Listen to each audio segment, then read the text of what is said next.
So give us just one last second. Greetings from Brussels, and welcome to this webinar on empowering women in disaster risk reduction through heritage. My name is Irina Pavlova. I'm a project officer at UNESCO's liaison office to the EU, and I will be moderating today's webinar.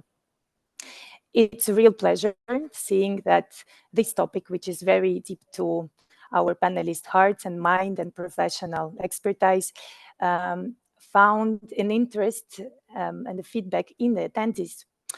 And today we're going to talk about gender equality in the domain of disaster risk reduction and culture and heritage, natural and cultural heritage. So I would continue with, we will start with the introduction, and I'm pleased inviting a colleague, Laurence Gillois, Head of Partnership at UNESCO's Liaison Office to the European Union, to open the webinar with introduction remarks. Laurence, the floor is yours. Thank you very much, Irina. Warm welcome to everyone joining us from around the world for the webinar Empowering Women in Disaster Risk Reduction Through Heritage. As Irina mentioned, today's discussion is co-organized by UNESCO and the Polytechnic University of Turin as part of the Resiliage Horizon Europe project. Resiliage is a 3-year project which started in September last year. It aims to build sustainable, resilient communities by enhancing local heritage. As you know, worsening climate change, environmental degradation, and extreme weather, coupled with poor planning and adaptation measures, are intensifying disasters at an alarming rate. The impact of such disasters are highly gendered, with women and girls carrying the brunt of impacts such as the destruction of natural resources and infrastructure. In this context, it is very important to highlight the recently launched Gender Action Plan to support the implementation of the Sendai Framework for Disaster Risk Reduction. Known as the Sendai Gender Action Plan, Sendai GAP, this action plan will support governments and other stakeholders to reduce the negative impacts of gender discrimination and inequality in disasters. Gender, particularly concerning women and DRR, highlights the differences in how disasters and climate change affect individuals differently. These issues change from one country to another and depend on how communities manage risk, prepare for, respond to, and recover from disasters.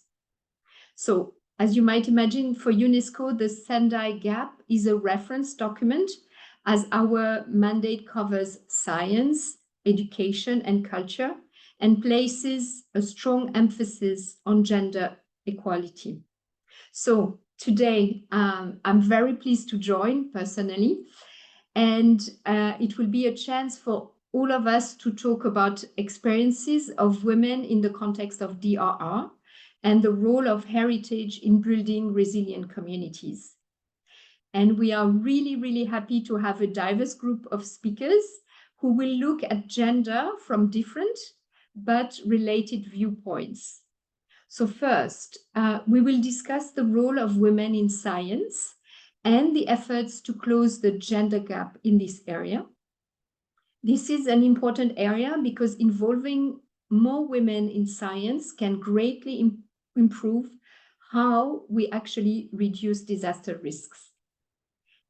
Second, we will then explore how to ensure gender responsive action through a holistic multisectoral approach.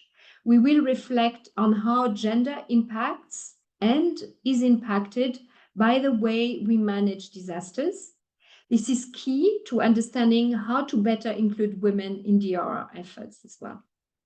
Then, we will discuss the role of culture during emergencies. This is also a key aspect that underscores the significance of cultural heritage and practices in supporting communities during crisis. Last but not least, we will talk about how communities in Europe use their cultural and natural heritage to become more resilient to disasters, focusing on women's voices and leadership. So as we start our discussions, and as Irina mentioned, I also encourage everyone to stay active. Please don't hesitate to interact throughout the webinar in asking questions through the chat. And now I'm really pleased to pass the floor to Irina again, who will introduce the speakers and moderate our session today. Thank you very much. Thank you, Laurence. So now we will dive into the topic, and we'll start with an overview with the role of women in sciences.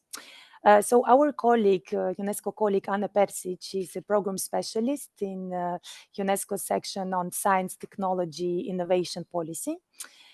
She's leading the UNESCO sections on promoting women in science. Anna is currently on mission in Canada, so it's complicated for her, considering the time difference, to join us. So considering the importance of the topic, she recorded her presentation. So I will ask our team now to show the video, please.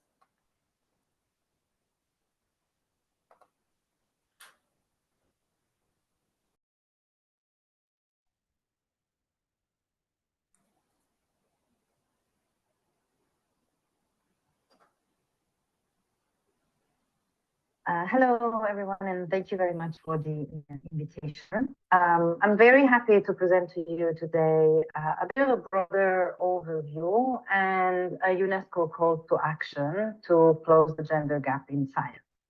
I know that the focus of the discussions today is the role of women in disaster risk reduction, but it is part of a broader picture, right, of this gender gap that we see in science, and also the fact that women are definitely underrepresented in scientific careers and scientific domains. To present this to you, and if there are any questions for me, I would be very happy to answer them through email or through the organizers. So just to start by asking ourselves the question, why does gender equality actually matters when we talk about science? Well, particularly today, we see a range of very complex, very interconnected challenges that range from local to regional and international levels. And this type of challenges really do require inclusive, diverse, equitable, accessible, transparent science systems that are very well connected to society, that connect and respond to societal needs, and that are also used as the basis for decision-making and policy making. And in this context, the solutions to these challenges can only be found when women have equal access to scientific information and to scientific careers, because we really cannot afford to neglect the scientific potential and the brains of half of the world's population. So making sure that we have gender equality in science means making sure that we have better science and making sure that we have better knowledge to be able to respond to the needs of society today. The situation, though, with regards to the representation of women in science is not particularly good, and we haven't really seen any major progress in this field for some couple of decades now. So, in general, some 30% of women are researchers, which means that 70% of researchers globally are men. Of course, these numbers have to be taken into account. When we talk about these numbers, there is huge differences when we talk about different disciplines, when we talk about different countries, regions. But we do see that in general, we are around 30%. And in general, there is also the fact that there is no correlation between economic prosperity of a country, of a region, and the engagement of women in science, the percentage of women in science. The numbers go from some 23% of women as a share of total researchers in South Asia. We are around 34% in European Union, and then up to 50% in Southeast Europe. So again, as I said, we don't have any indication that the percentage of women in science is related to socioeconomic prosperity of a region. And also, of course, there is no innate difference between men and women that would make it difficult for women to strive in a scientific field. So what are the factors that we still have today which prevent women to either access scientific fields or stay in scientific careers? It's actually a combination of different societal factors and also some systemic barriers. We're talking mainly about such social, cultural, and gender norms and biases that exist within different societies when it comes to women and their presence in science. There is also a huge lack of visible role models, which again prevent younger girls, younger women to recognize themselves and in science and recognize possible pathways in scientific careers for themselves. There is an underrepresentation of women in leadership roles in different scientific systems, unsupportive learning environments very often. And again, these learning environments very often permeate with these different biases against women in science. And we have seen inadequate working environments and work cultures that, again, are not supportive of women staying in scientific careers, even once they have started through STEM education and start on the scientific path. So to kind of restart the action around making sure that we do close gender gap in science, because really we do need women in science, and we do know that we are losing a lot of potential knowledge, a lot of potential talent, innovations if we do not engage women in science. At UNESCO, we've organized a global forum last year in June to see a little bit what we need to do differently, what we have focused on today to make sure that we attract women to science, that we keep them in science, that we make them advance in their scientific careers, and that we make them strive in scientific systems. During that forum, we have collected, and right after, we have collected a lot of different opinions and recommendations from experts, but also from scientists themselves, from different communities, from policymakers, from innovators, from other relevant actors in this field, try to understand what really are the focus areas that we should be focusing on as a global community. And based on all of this information, we have put together this call to action to close the gender gap in science, which we have launched and presented for the first time in February this year at UNESCO at an event that actually is celebrating the women and girls in science. It's the International Day for Women and Girls in Science. So the call for action, or the call to action, really looks into accelerating action in three primary areas. One is dismantling gender stereotypes. The other one is opening educational pathways for girls in science, and then creating workplace environments that attract, retain, and advance women scientists. Again, these are not new things, but the idea was to put them together.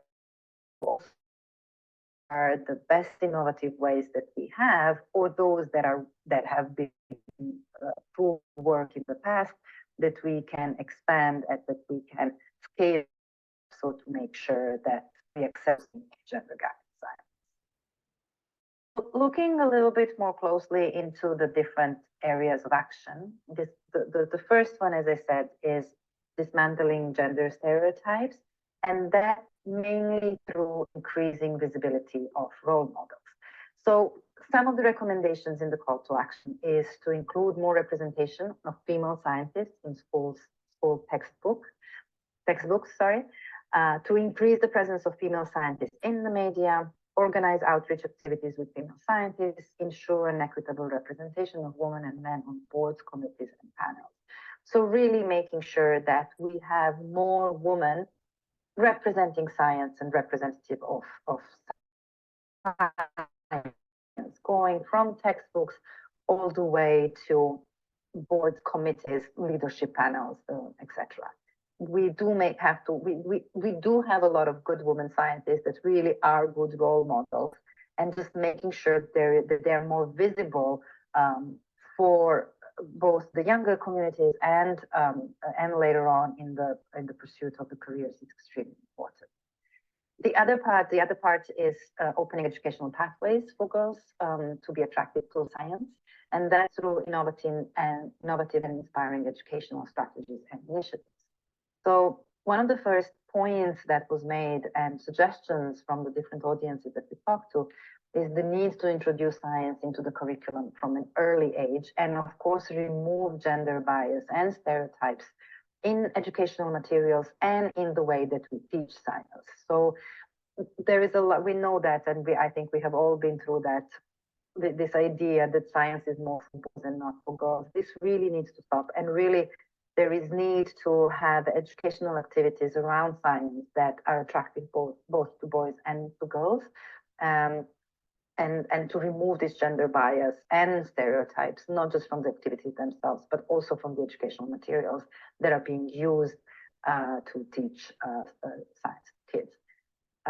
Also, some of the recommendation is to reward excellent performances of girls in STEM subjects through different fellowships or grants, prioritize interactive, interdisciplinary hands-on learning, investment, of course, in specialized teacher trainings, because there's a lot of teachers also that are not even aware or conscious of having a biased approach to teaching science. So we do need to also support our teachers to be sure that there is no bias in the way that they are transmitting scientific education.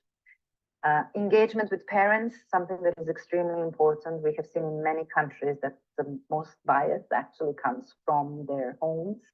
So talking to parents, making them understand why it is important or why it is okay for girls and boys to be interested in science, to pursue scientific education and then careers, is something that is also quite important. And then encourage businesses to support women and girls in science. And that is also to showcase what the different career paths may be for scientists.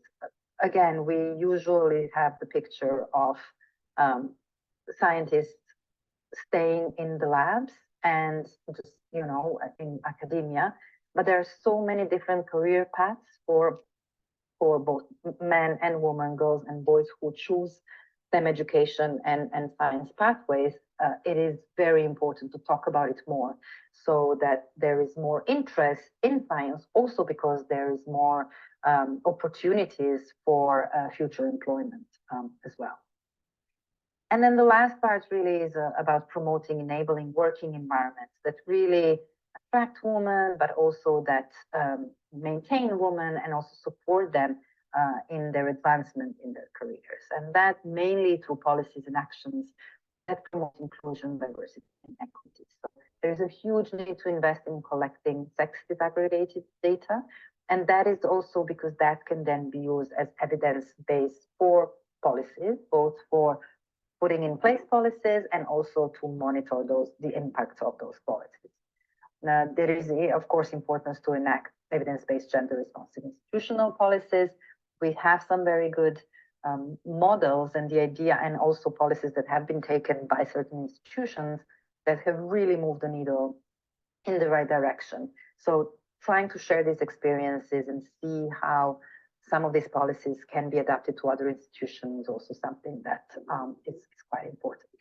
Fighting against gender-based violence or any type in the working environment, particularly in the scientific working environment, is very important. And we have seen a rise of gender-based violences in scientific working environments. Promotion of women in leadership positions, fostering collaborative research environments, and encouraging partnership with female-owned and female-led businesses in the science sector. These are all ways in which different working places can be better adapted to needs of women. So the idea really is that we use no longer want women to adapt to these working places. We really want to try and see how do we adapt these working places so that they're better fit for women, and so that the women are attracted to those places and stay in those places. So with the call to action and these different priority areas, we really want to drive an international movement to bring about change. And we want it to be based on actions that are already happening, or some actions that we can do collectively. We do know that there is a lot of good initiatives and activities happening across the world. We do want to make that more visible. We do want to have more conversation about role models. We do want to talk more about different experiences, creating networks and building this community, multi-stakeholder community that needs to be mobilized to advance gender, closing the gender gap in science. The idea is to build stronger connections, foster collaborations, align actions and advocacy efforts. Again, in different communities, lots of different things happening, but we kind of need a stronger joint voice around those issues. So we will be launching several campaigns and communication campaigns, and we really do hope that people will join together. We will also be setting up working groups to coordinate research, communication strategies, awareness raising campaigns, to amplify these key messages and scale up best practices, and also to think about some of the concrete new projects that could be done based on some of the good action that is happening across the world. So we will be setting an advisory committee, all these working groups that are going to be inclusive. We very much want people from different backgrounds, also not just from the scientific community, but beyond, those that are concerned with how the scientific community looks like and that there is gender equality in science. And we want to get all these people together and share ideas and actions. So I do want to encourage everybody to join UNESCO in its action to close the gender gap in science. We have some information already on our website. We do have a form that you can fill in already with your actions, and also indicating your interest in being part of some of the working groups that will be set up within the next couple of months. So I will leave you with that. Thank you very much for listening to me. I hope this was useful. And again, if there is any follow-up, I would be very happy to engage. Thank you very much. We are very grateful to Anna to give this snapshot that illustrates, well, first of all, the numbers of gender gap in science, and showing clearly that there is a gender gap, and of course guiding us through these collective actions that we could implement together. And I bring to your attention that a colleague, Laura, she stated in the chat all the links and references that Anna was mentioning in her presentation. So please join this global movement. Now, after this comprehensive overview, let's now learn about how we see the ways toward building gender responsive resilience. So to answer the question, I'm inviting a colleague, UNESCO Associated Program Specialist from UNESCO's Disaster Risk Reduction, Faduma Ali. Faduma, the floor is yours. Thank you, Irina. I'm going to share my slides. We see it. Perfect, thank you. So good afternoon, everyone. Nice to meet you all this morning or afternoon. I'll be discussing ways towards building a gender responsive resilience at UNESCO. So UNESCO's mandate, we advocate for gender equality across our different disciplines, especially for education, where we discuss the access and content of gender equality, the teaching practices, the learning context, the outcomes, and for life and work opportunities. We also support countries to deliver gender transformative STEM education, as well as in disaster risk reduction, where we raise girls' and women's interest and participation in these fields. So for empowering women in education, this work is guided by UNESCO's strategy for gender equality in education. Um, it focuses on a system-wide transformation and acceleration of actions and women's leadership by leveraging political and financial commitments through initiatives such as Her Education, Our Future. UNESCO's global monitoring and support is also a way for us to support countries through platforms such as the Global Platform for Gender Equality and Girls and Women's Empowerment in and through education, where we produce a global monitoring report on gender equality in education and where we track gender gaps in education indicators across countries on its on the World Inequality Database on education. And for um, also, UNESCO provides solutions to reduce inequalities in and through education, empowering women in science and technology for environmental action, promoting inclusion, and combating gender-based violence. At the initiative of the Brazilian presidency, and for the very first time, UNESCO is contributing to the work of the G20 as a privileged partner. So we're part of this, we're part of many G20 working groups, specifically on women's empowerment. Gender equality is thus a guiding thread to all programs implemented by UNESCO. And our message is clear. Men and women must enjoy equal opportunities, choices, capabilities, power, and knowledge as equal citizens, equipping girls and boys, women and men with the knowledge, values, attitudes, and skills to tackle gender disparities. It's a prerequisite for building a sustainable future for all.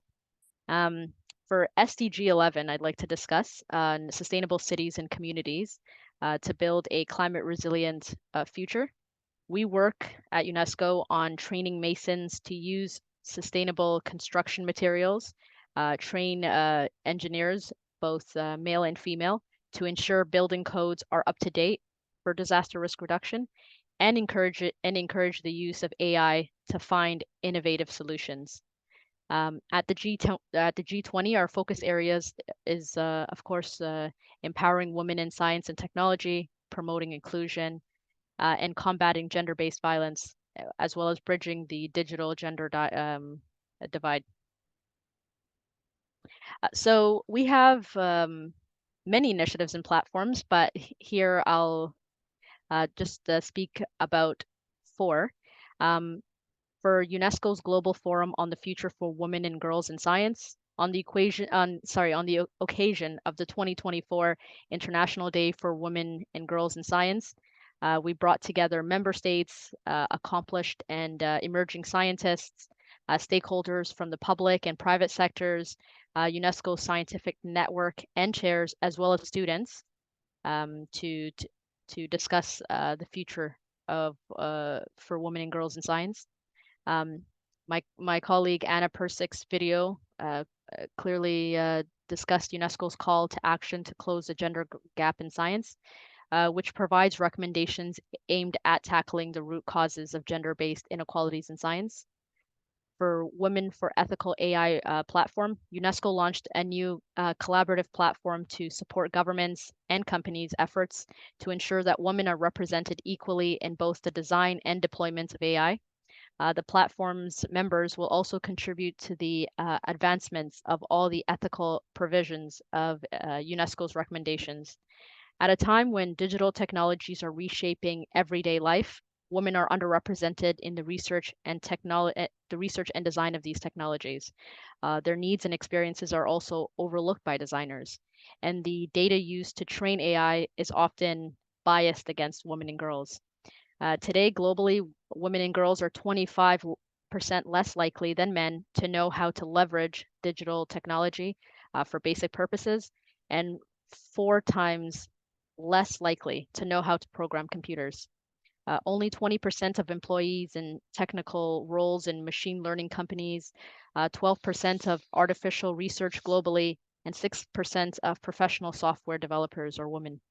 So to solve this problem, UNESCO has put gender equality at the heart of its recommendation on the ethics of artificial intelligence.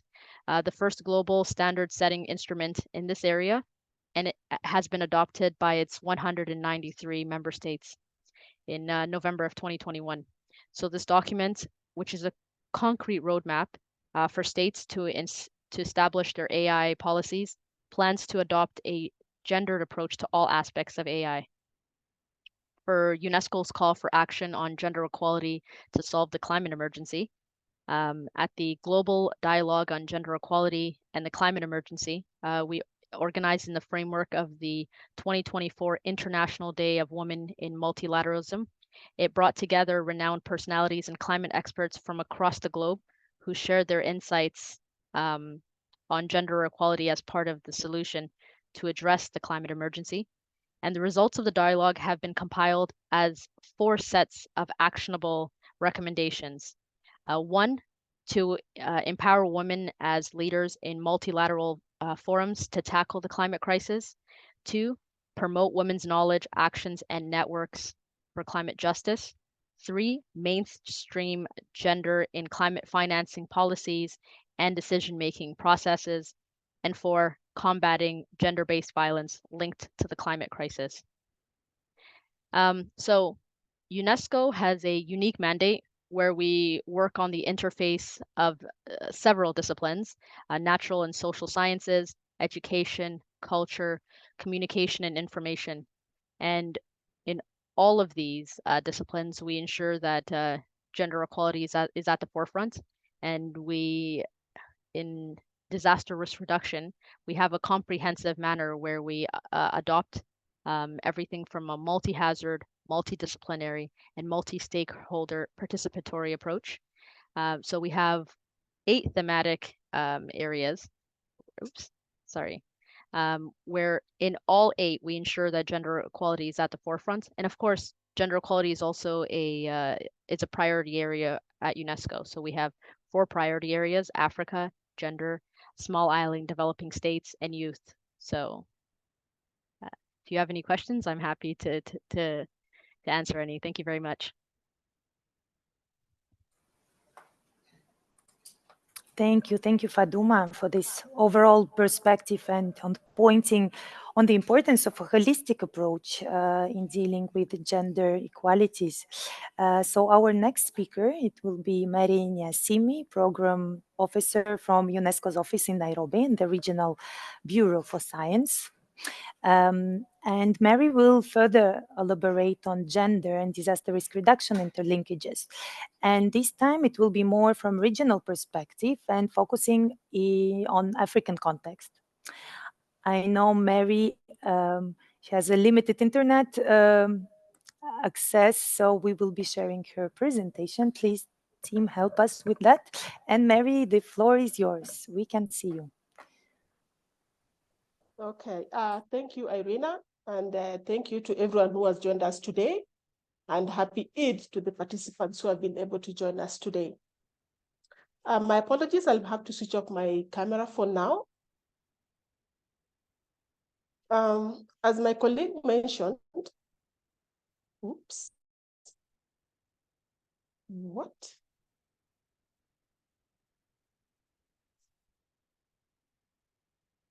Okay.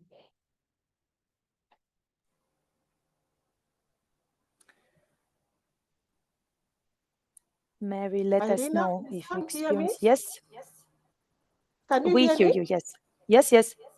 Okay, thank you. I hung up a little bit. Mm-hmm. So next slide, please. As just a background, because my presentation is going to focus on gender and DRR, I'll just have a short definition of what gender means in this context of DRR. So gender refers to the characteristics of men and women, girls and boys, particularly in Eastern Africa, and these are usually socially constructed. And these social constructed norms actually refers to the norms, behaviors, and roles associated with being a woman, man, or boy or girl, as well as the relationships between them. And therefore, as a social contracts, all these gender issues now vary from society to society. And of course, when you relate to culture, it can change from time to time. And it's important to note that gender is hierarchical and can produce inequalities that intersect with other elements such as social and economic inequalities. Next slide, please. So when we are discussing about gender and DRR, there are three key questions that we need to ask ourselves. So how do gender norms and roles influence vulnerability and resilience to disasters? And what are some of the impacts of disasters on the different categories of people in the communities, including marginalized and indigenous people, as well as people with disabilities? And then to what extent do all these above groups have access to early warning systems and are then able to be prepared for disasters? Next slide, please. In order to answer these questions, we find that gender norms and rules play a significant role in shaping society expectations and behaviors related to the 4 areas of disasters, that is preparedness, response, and recovery. And these norms actually dictate expected roles and responsibilities for individuals based on their gender, and often influences access to resources during a disaster, decision-making power before and after a disaster, as well as participation in disaster activities. For example, here in Kenya, you find that cultural expectations may assign caregiving and household roles to women, limiting their ability to engage in community preparedness, as well as they're forced to access resources or information. On the other hand, we find that most of the men are actually involved in leadership roles in emergencies, and thus can lead them more to being exposed to disasters than women. Next slide, please. At UNESCO here, we did conduct a review of existing disaster risk reduction policies, strategies, and legislations in 13 countries in Eastern Africa. And when we reviewed, we found that there were about 155 initiatives across 13 countries in Eastern Africa. And in this study, we found that women are the most mentioned category of people as being vulnerable to disasters, followed by youth, who are either male or female, it was not clearly defined, and then actually followed with people with disabilities. So you can see that from this table, there's an array of categories of people who are actually vulnerable to disasters. Not only women, children, or youth, or people with disability, but there are other groups such as indigenous people, people with low incomes, or migrants that exist within a society, including the elderly who are actually affected by impacts. To learn more about this study, there's a citation on this study that you can read more about who are actually considered vulnerable. Next slide. So when we look at the impacts of disasters on different people, as I say, women are often listed as bearing the burden of disasters due to their traditional roles as caregivers. The fact that they're not able to move when there's a flood or a drought or even a landslide or a cyclone, particularly down in Southern Africa that are close to the Indian Ocean. And of course, with this, they will of course face injuries and displacement and loss of livelihoods as well. And of course, we all know when there is a disaster, we find that women cannot access healthcare. And for instance, women who are pregnant are more susceptible because they do need natal care during at all times. Men, on the other hand, we are finding that they're actually also affected with disasters. As we know, in Eastern African region, men are considered the primary providers for the families. And when there are economic disruptions from disasters, we find that men actually feeling disempowered and do not have the capacity to take care of their family. So they are feeling disempowered. Additionally, when you look at this photo, we find that men actually can run headlong into disasters either to help or to rescue people, and they're actually exposed to the dangers of disasters. The picture on the left is actually an earthquake, earth movement on the Eastern African Rift Valley. And the earth is actually splitting into two. And you can see men standing right on the edge of it, which any minute, if there's a small tremor, they will be actually disappeared into their base of the land. The female youth may actually specific challenges, particularly related to increased violence, whether physical or sexually. They can be exploited when we have disasters as well. And we found that in some countries, particularly in West Africa, we find that there is a huge trafficking of young girls. And of course, there's disruption to the education and social support networks.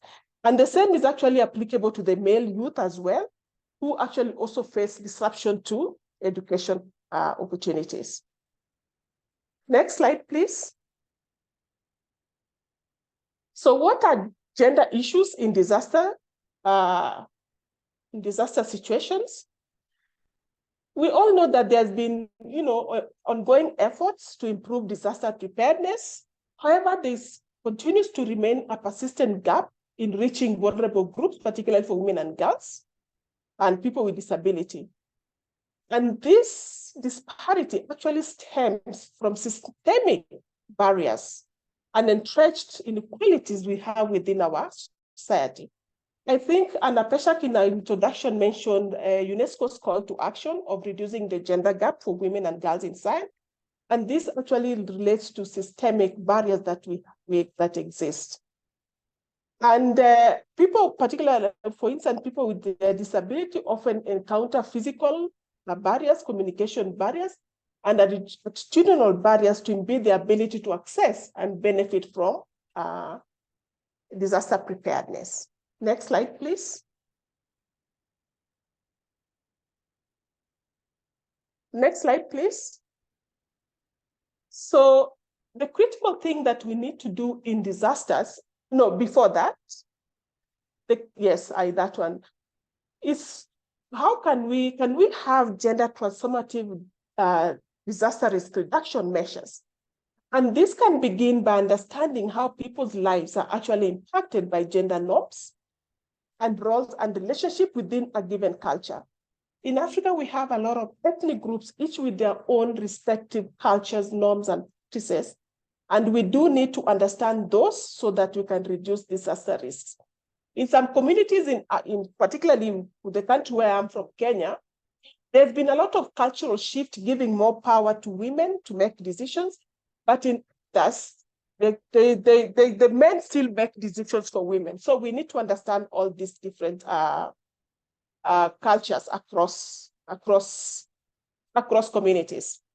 And then by understanding this culture, then we'll be able to know distinct needs and capacities and skills and vulnerabilities that shape the way the different groups of people approach and even recover from disasters. So gender transformative DRR actions can actually advance gender equality. I think my two colleagues, Faduma and Anna Peshak, have mentioned about gender equality and empowerment, and can lead to leadership of vulnerable people and thus support sustainable development, reduce risk, and as well as strengthen resilience. Next slide, please. However, just mentioning gender transformative DRRs is not enough. We need to actually and also understand what are the barriers. In Eastern Africa, we do have very limited data that are disaggregated into sex, gender, age, disability, and even location of the people. And we also have limited understanding of gender nature of disasters, which will actually undermine any evidence-based decision-making and priority setting. There is considerable underrepresentation of diverse people in disasters, and this can lead to a lack of prioritization of specific needs of women, girls, marginalized men, people with disability in disaster risk management. And the current disaster risk policies and strategies are not well informed by intersectional gender analysis, which can actually lead to more gender inequalities. Early warning systems don't often reach the most affected people.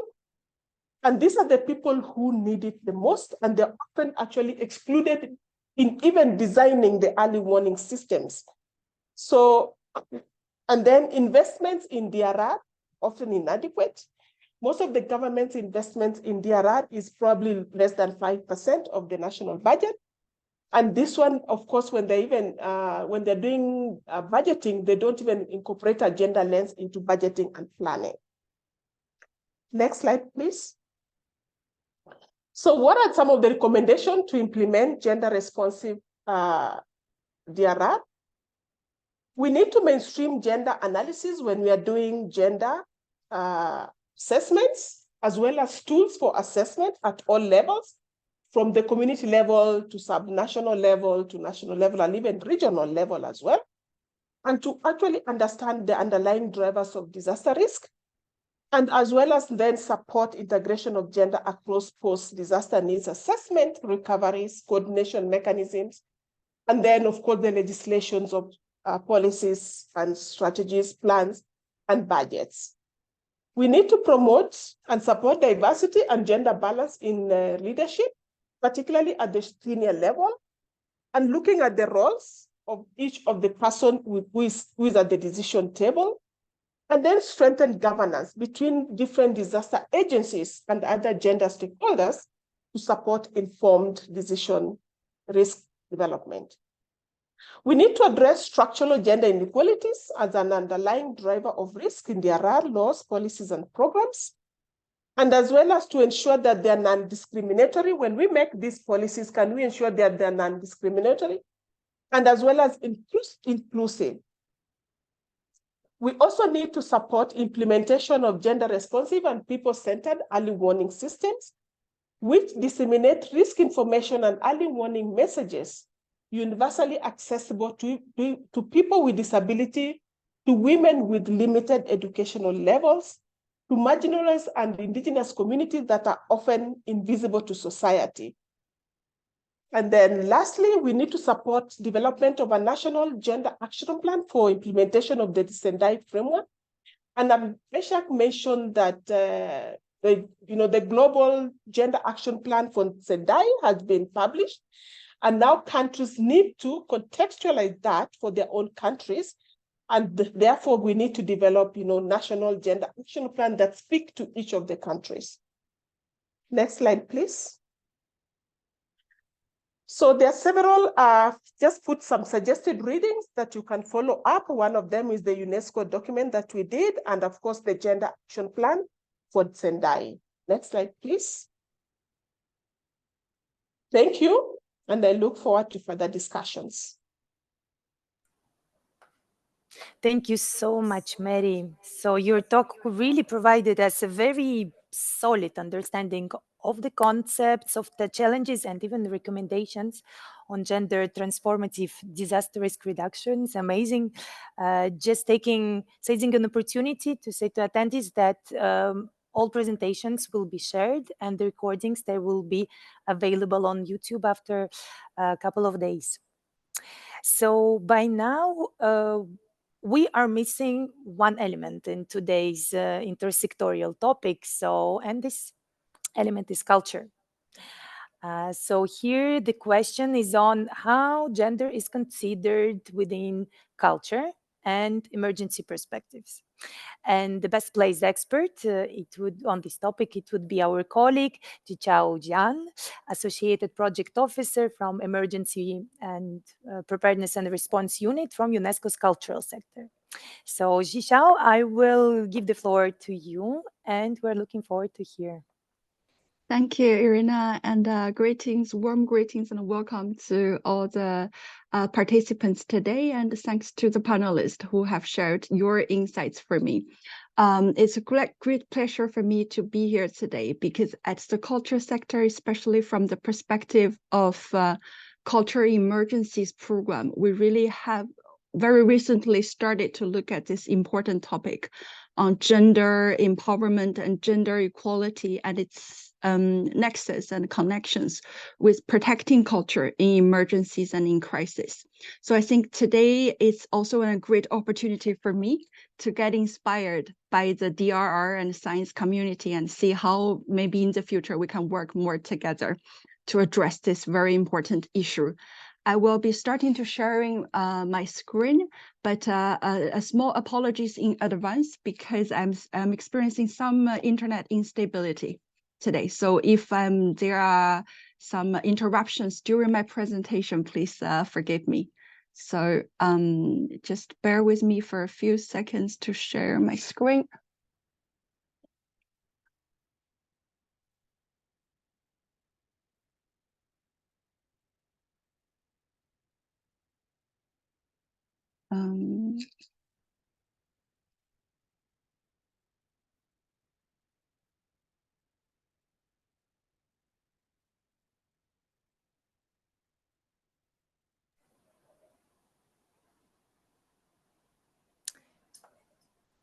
Sorry, I think it's coming, but just Not a yet. few. No.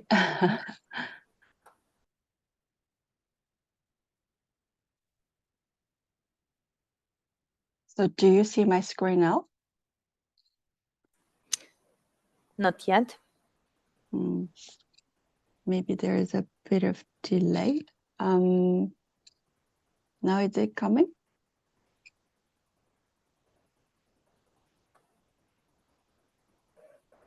I guess in a moment, not yet. Okay. Let me try to.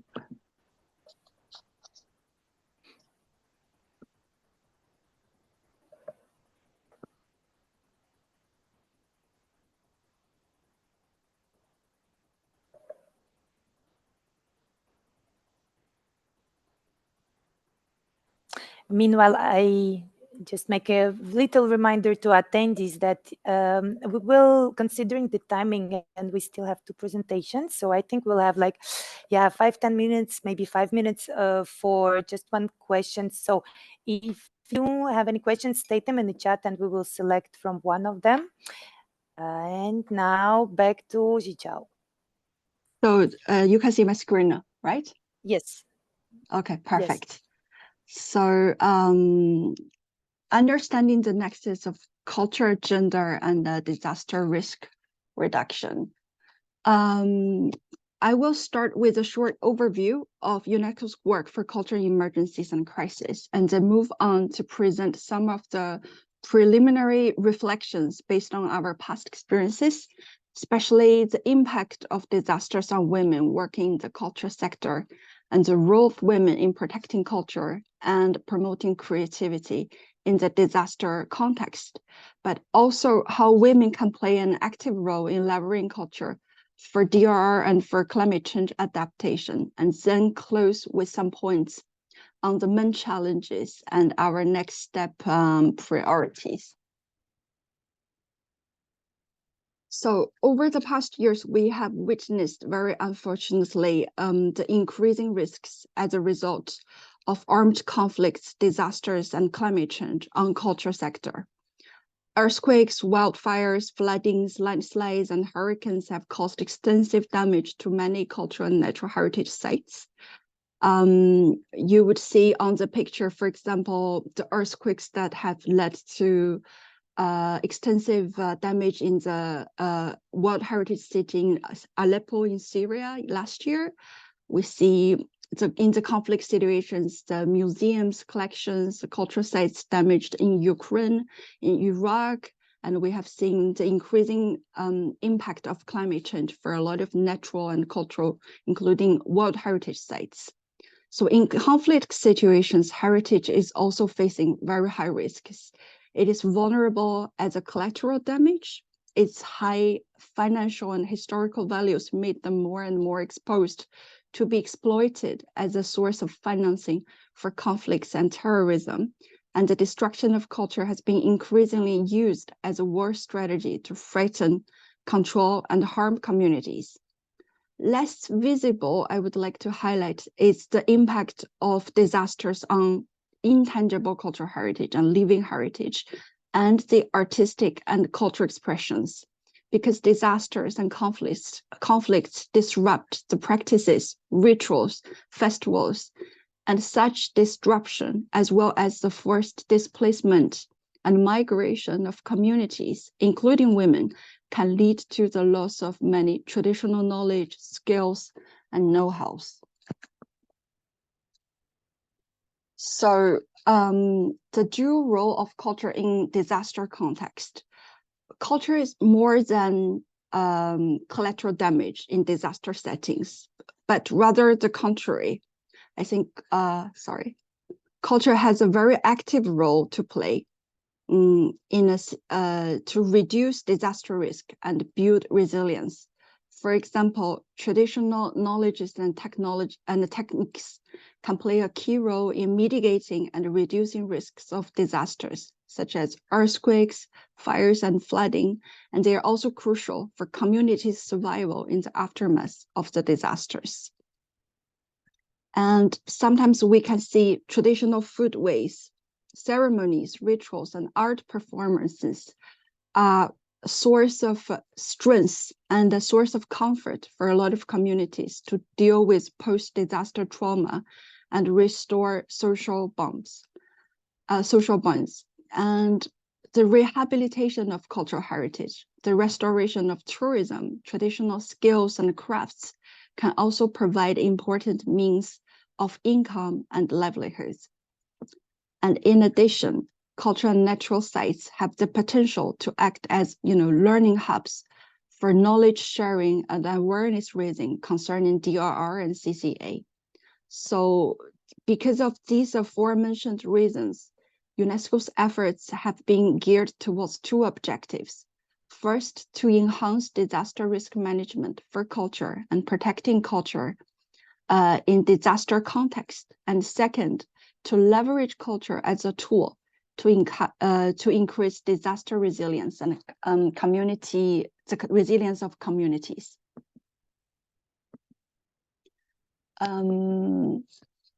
So can you still see my screen now? Just a bit worried about my internet connection here. Yes, all perfect. Okay, perfect. Thank you. So UNESCO's main actions for cultural emergencies can be summarized in a nutshell for 6 areas. Building and enhancing the international normative framework, advocating for culture as a humanitarian security, but also environmental concern, coordinating international efforts, developing capacities and providing technical assistance capacity building and technical assistance, undertaking rapid responses and interventions, and last but not least, achieving long-term socio-economic transformations through the recovery and reconstruction of culture. Just as recap for the normative framework of UNESCO's culture sector, but some of you might be already very familiar with this framework. There are 6 culture conventions as well as 3 recommendations which establish the obligations and commitment for protecting heritage and creativity, including in disaster and conflict situations. They cover different areas of the culture and heritage sectors, including culture and natural heritage, movable heritage, underwater heritage, intangible heritage, culture and creative industries, but as well as museums, galleries, and cultural institutions. These are also other areas of intervention and engagement when it comes to the emergency preparedness and response for culture and heritage. So we apply a global approach to address the issue of protecting culture and leveraging culture in emergencies and in crisis. Our engagement is intertemporal. It means engaging before the disasters, during the disasters, and after the crisis. It is intersectoral, which means we're trying to integrate culture and heritage into the humanitarian, security, peace building, and climate actions. We adopt a multi-level approach, trying to engage all stakeholders, including community-centered approach, to work very closely with communities.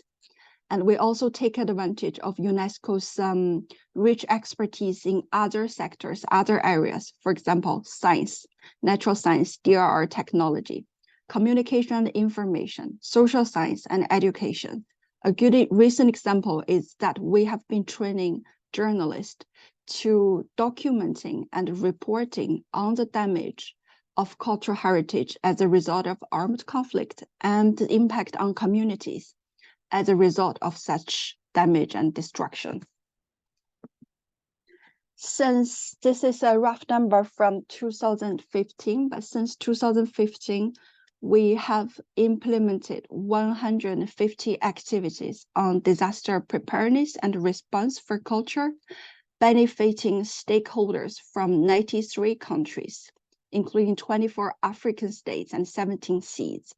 And among all the beneficiaries, and we're calculating the beneficiaries for our capacity building activities on emergency preparedness and response, over 700 of them are women, which is more than 50%. So we all know that disasters affect men and women very differently. Gender inequalities are often exacerbated in crisis and emergency context.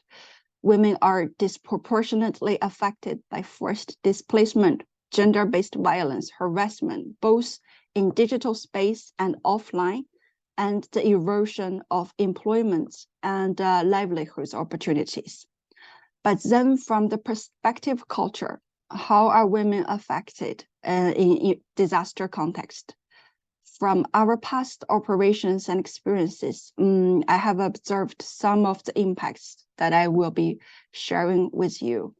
So first and foremost, women lose their access to culture and heritage as a result of disasters.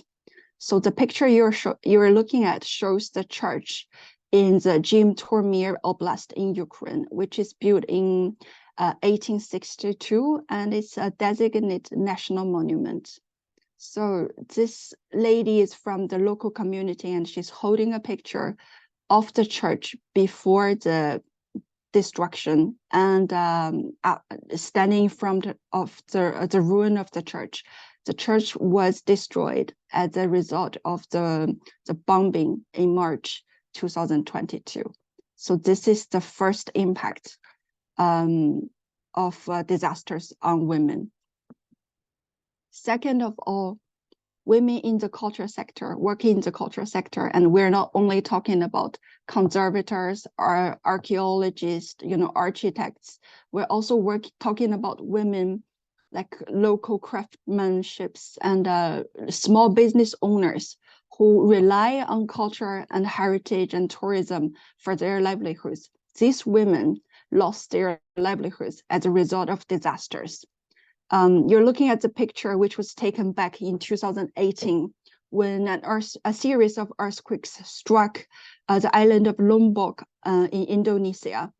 And the village women who rely on traditional practice in weaving have lost their livelihoods. And we have observed this kind of trends and the results in many other disaster situations, for example, in Pakistan as well, because after the disasters, there will be a loss of access to raw materials. There will be, damage and destruction of their equipment, and there will be a disruption of marketing channels. And all of these reasons will lead to the erosion of their livelihoods and their income. Next slide. Disasters also disrupt women's work and their freedom of cultural and artistic expression. So recently, as we have seen, so sadly in Sudan and in Ukraine, a lot of artists, including women artists, are displaced, and they lost the means to sustain not only their lives, but also their work. But it's important to highlight that women also play an essential and active role in protecting heritage, in safeguarding their expressions and creativity, and leveraging culture and heritage for DRR and for climate change adaptation. So here are some of their roles that I feel important to be sharing with you today. As part of the community, and sometimes as community leaders, women really strive as guardians to protect heritage in times of disasters. And on the picture, you would see this local lady. She's the guardian of the church and in Ukraine, and she's the first to discover and report on the damage of the church as a result of the war. And also, women are knowledge bearers. They bear this incredible rich wealth of knowledge, traditional and local knowledge, which is essential for DRR and for CCA. So it's very important to include women in the decision-making process for them to contribute to DRR and CCA practices. Women also hold great agency role in conflict prevention and peace building. For instance, women's leadership in practices of mediation, despite not being very visible, and Mary has mentioned men are usually, the leader in times of emergencies, but women are also playing an incredibly important role.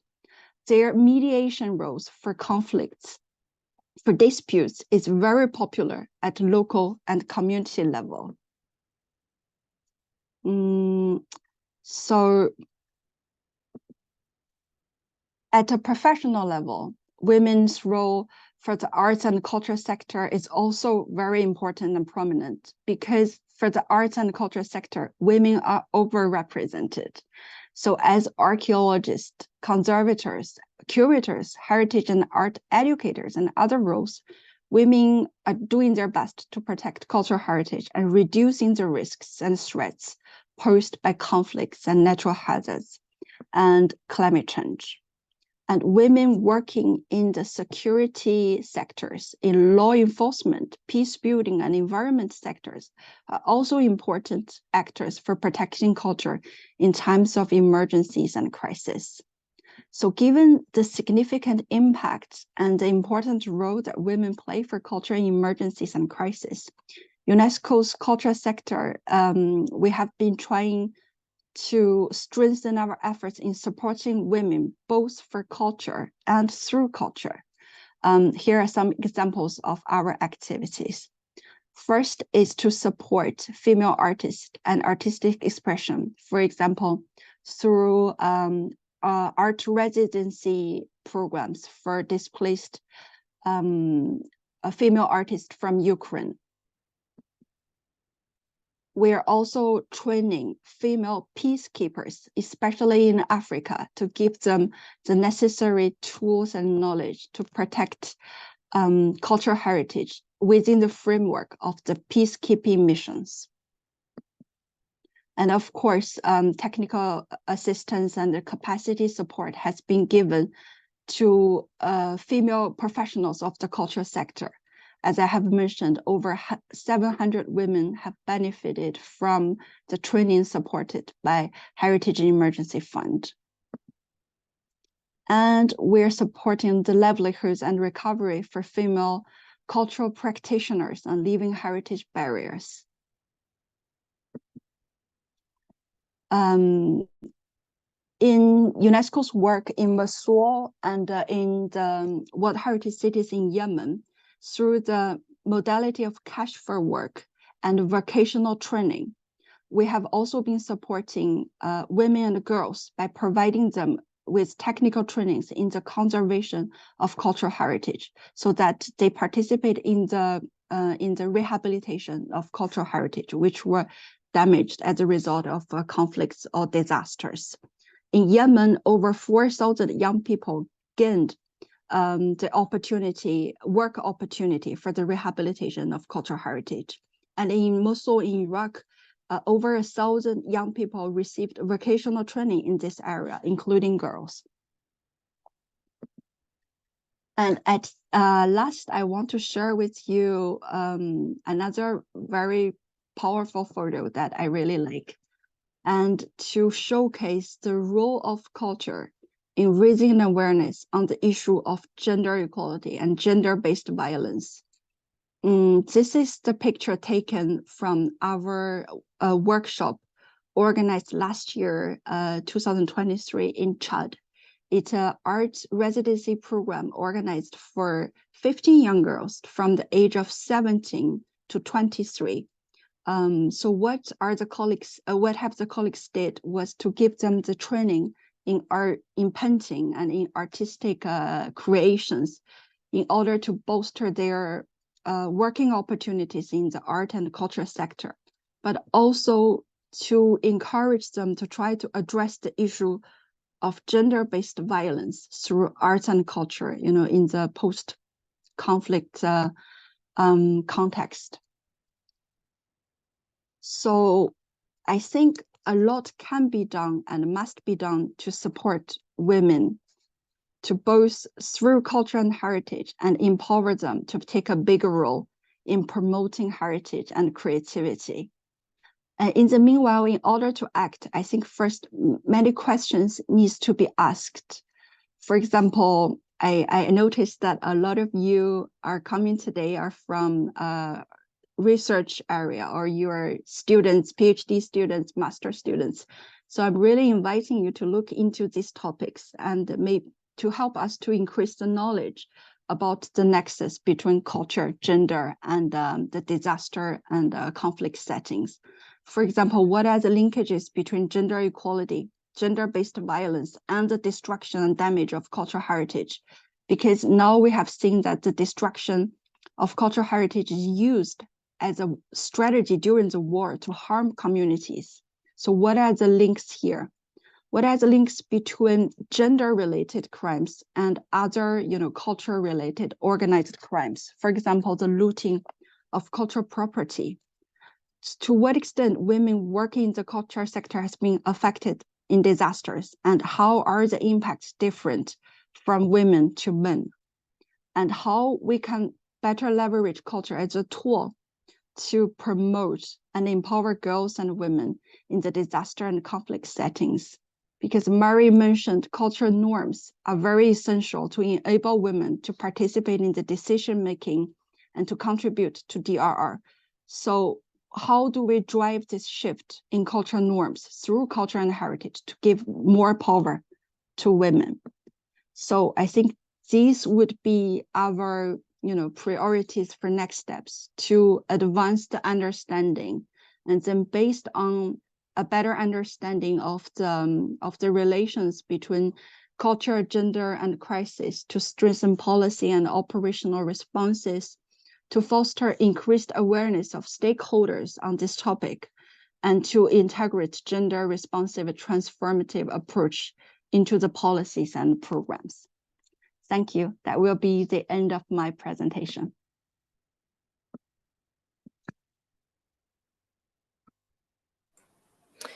Thank you. Thank you very much, Xiao, for this powerful overview.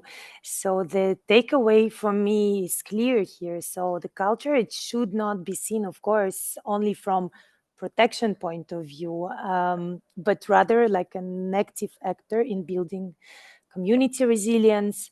And of course, in time of crisis, would it be conflict or natural hazard-induced disaster? So women are like very much this your terminology, they are often guardians of heritage. So thank you again. And lastly, but of course not least, we have our special speaker, not from UNESCO, but our great cooperator, Rosa Tamborino, full professor in the Department of Regional and Urban Studies and Planning in Politecnico di Torino. We have been cooperating with Rosa on several EU research and innovation projects on community resilience building through and by highlighting the role of heritage. And Rosa will give us some insights of our ongoing Horizon Europe project on building community resilience through heritage. So Rosa, floor is yours. Please share your presentation.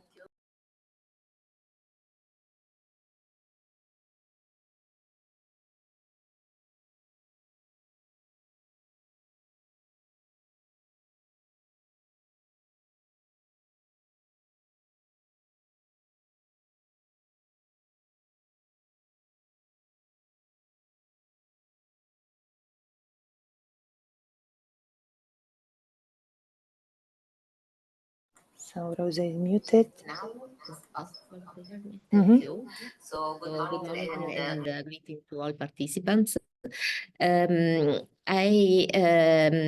have organized together this event because we think that it's relevant for focusing on this aspect by a new perspective, and because Sustainable Development Goals include these fifth goal for achieving gender equality and empowering all women and girls. And also European research is committed in implementing the Sustainable Development Goals, and in particular the goal fifth. However, there are also, if there are several policies and recommendations to foster countries to advance gender equality and actions for the empowerment of women and girls, we don't have a lot of data, a lot of disaggregated data to really focus on a qualitative information about that. We can, for example, find some information in Eurostat related with the positions held by women in senior management and also for countries, but we don't have specific information such especially if we would like to link this kind of information to risk and disaster reduction. And but we think that this link is especially relevant, and we consider that this is among the aims of European research, also because the European disaster resilience goals include a lot of important, significant aspects, but not specifically a focus on the gender perspective. So we think that we should foster this kind of perspective, because we could really advance our knowledge also in disaster risk reduction beyond protecting better communities against disaster. But the problem is how to better take into account women in disaster risk reduction, and also how to identify significant data that can allow us to understand better this aspect. By searching by our research, we have identified some survey that has been produced for investigating the European research on the matter of community resilience. And for example, in this case, there are 36 relevant projects that have been analyzed, that have focusing on community resilience and resilience indicators, but there aren't specific information that are useful for our aim. In a way, the comment was also that it's not easy to identify the communities through the actions in the project in the indicators. So what there are some important actions, recent action related with the societal resilience cluster that are fostering how to improve the quality of communication among target groups with the disaster management strategy. In this case, for example, there are 9 European research projects that have been created a policy brief that is very good, but again, this aspect is not so well understandable. Well, so what we would like to do with the Resiliage project, that is the research project that would like to focus on building a new approach to societal resilience, is to try to understand by local stakeholders, by local communities. And we think that it's especially relevant for disaster disaster risk reduction, learning by these local communities and engaging citizens. Obviously, among citizens, we would like also to focus on a gender perspective. For this purpose, Resiliage will also provide specific tools to support and implement local actions and exploitable knowledge. This is our website that I invite you to visit. And the Resiliage is the acronym of a project for advancing holistic understanding of community resilience and heritage drivers through community-based methodologies. So, learning from a local scale is apparently a way to reduce the perspective, but actually allows a broadening of research vision, as it broadens the understanding of disaster to the context of the disaster, that is the human and physical space. And this human space is also so rich and tell us about social, economical, historical, cultural, as well as gender characterization in real scenarios, in real communities. We think that this approach can have a relevant impact on design and implementing new strategies.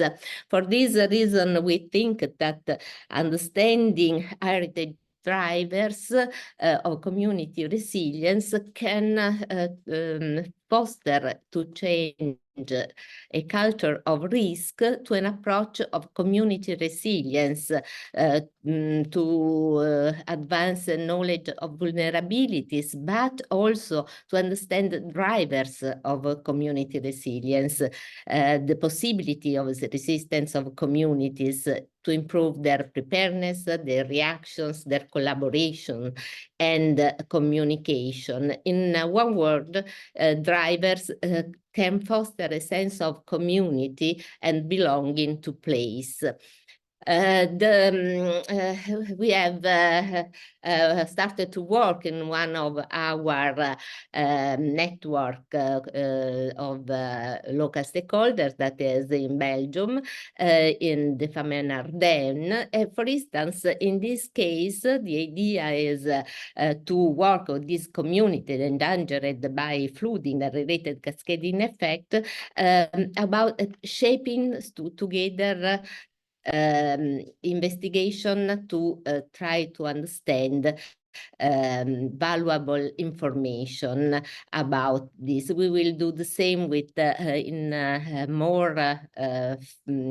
4 other community resilience lab in Portugal, in Trondheim, in Crete, and in Turkey, in Karşıyaka, urban and non-urban region that are affected by natural disaster and by climate change and issues. And these lesson learned entail local identities, collective memories, inclusiveness, and social cohesion. In a way, they entail both tangible and intangible elements, as we have understood by the very nice speech by my colleague Chishao. And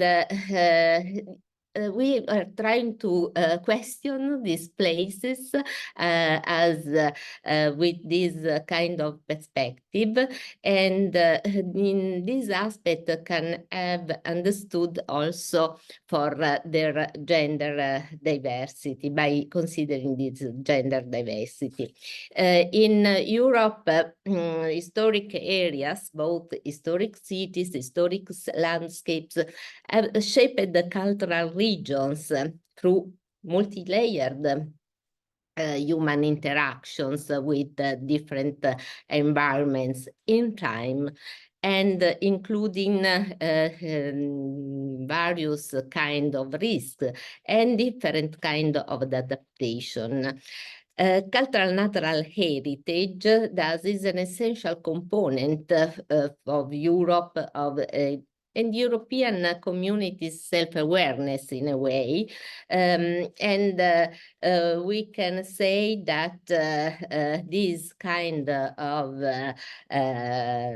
practices beyond the tangible element can help to understand and take into account the diversities.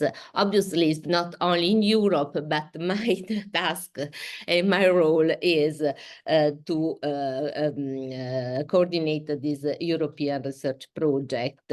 And diversity of human behavior in are very important for understanding the community resilience. And we can consider in a way maybe cultural heritage as a sort of seismographer for understanding human factors, because cultural heritage is something that goes beyond a tangible element. We have well understood also before, is something that is strongly related with the life of communities at local level, is very something very more maybe easier to understand and to try to gather as an information, is strongly related to the life of communities.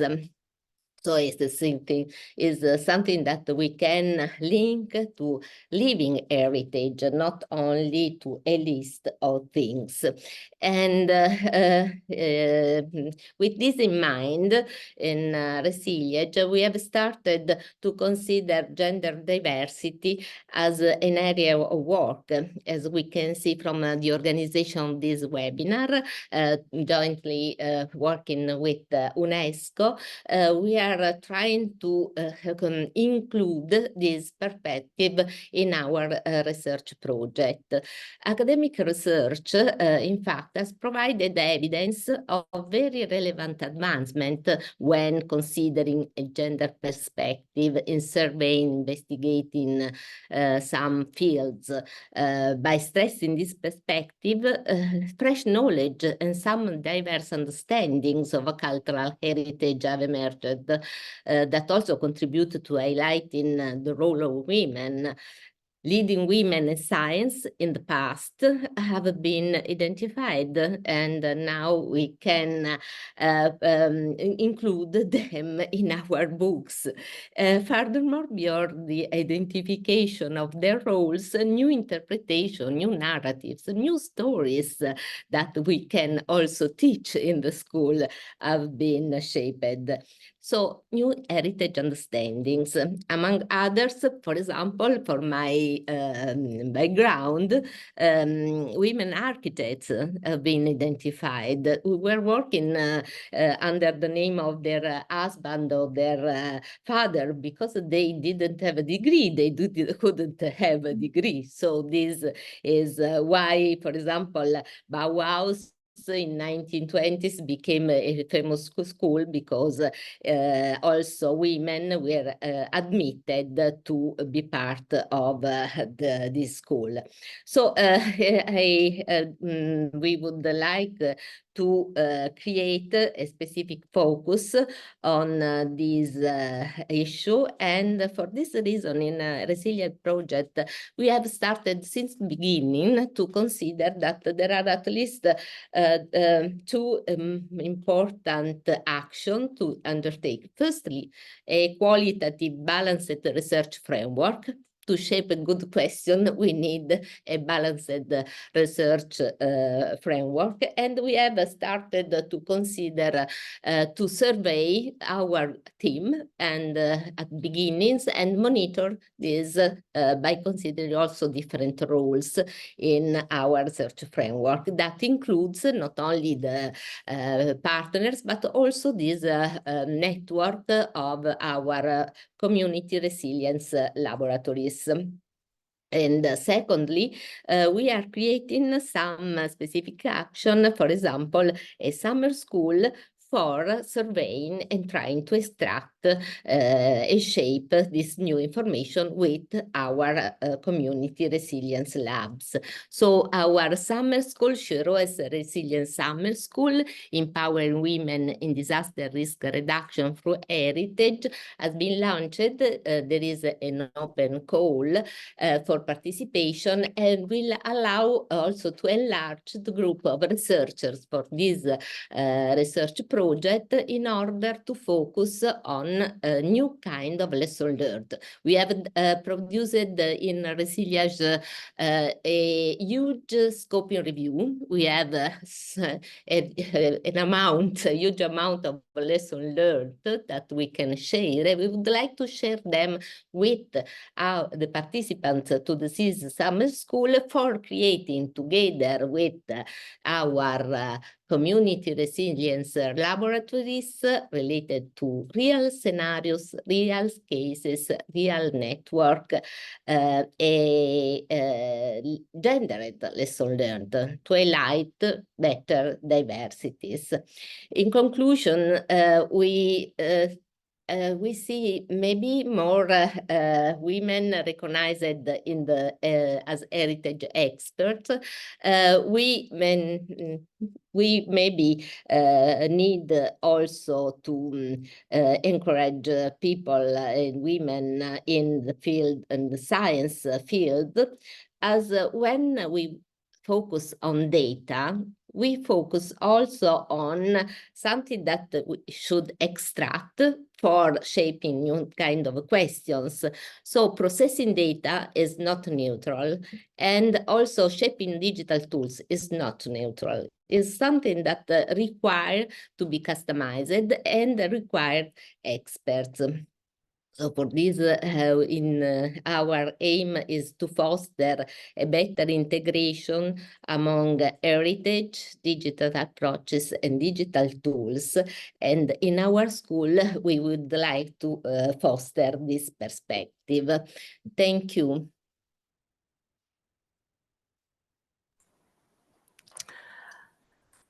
I think Rosa, who is actually sitting just next to me, passing by Brussels. So thank you very much, Rosa, for bringing this European perspective. Can you please mute your microphone? Thank you. And illustrating the ongoing Resiliage project. So the project started only half a year ago. So I encourage you to follow the progress, especially related to the gender issues. And with this rich content covering the nexus, DRR, gender and culture, we are running out of allocated time, which is not surprising, but we wanted to hear from the experts. And I know, well, considering that the audience is coming from both science, DRR, and culture background, so I'm pretty sure that each of us has a certain takeaway with some ideas from this webinar. What my takeaways is, of course, Nexus is clearly gives us space to further exploration and maybe joint activities. And well, the webinar format, of course, we do not foresee have a very interactive, active discussion. So I feel that together with colleagues, we can and we should think of another format, maybe a workshop or a collaborative consultation with our partners, where we could continue this discussion in a more interactive way. But meanwhile, let us all digest this rich information that we received, and I encourage you to consult the shared materials, especially through the links, additional ones such as Sendai Gender Action Plan. And I remind you that recordings will be available. So with this, a big collective thank to our panelists who maybe can switch on their cameras again. Actually, all these ladies, they are themselves role models who through their career are working in the domain and empowering others. So thank you again. And with that, I wish all panelists, attendees, all of us a very productive and inspired end of the week. Thank you. And Thank let's you. stop the recording now.